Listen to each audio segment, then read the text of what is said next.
Anomaly of the apes. What does a human look like? The astronaut paused for a moment before he sipped his beverage. Do you know about apes?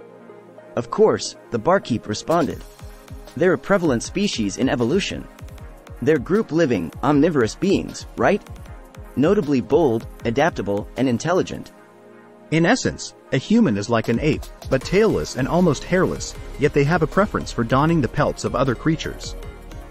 That's bizarre, commented the barkeep, although, using animal hides wasn't unusual for very rudimentary sentient beings.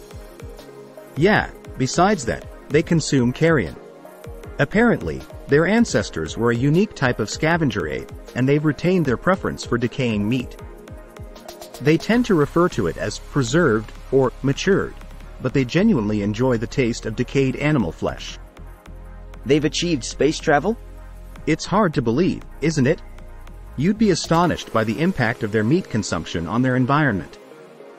The last time we visited, we estimated they had 50 years left before a massive extinction event occurs, due to the sheer quantity of meat-producing animals they are raising. And that's just one part of the problem. That doesn't sound like a wise strategy. The astronaut took another swig from his glass.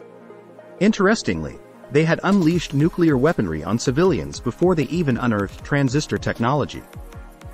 Their rocket science was advanced because one of their groups was on the verge of losing a conflict, and they desired to inflict harm on the opponent's civilians out of pure resentment.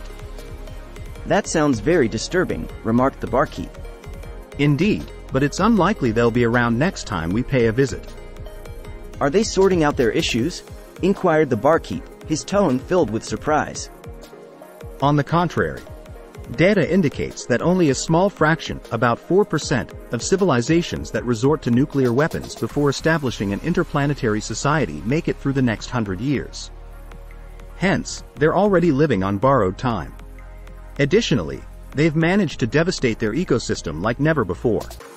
Are we talking about massive species extinction? These apes are practically agents of extinction.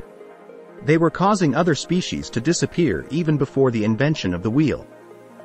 No, I'm talking about a complete ecological breakdown. The chances of their planet's habitability significantly decreasing are high, possibly to a point where their current population can't be sustained. There's even a slight chance that it might deteriorate so drastically that it can't support large land animals.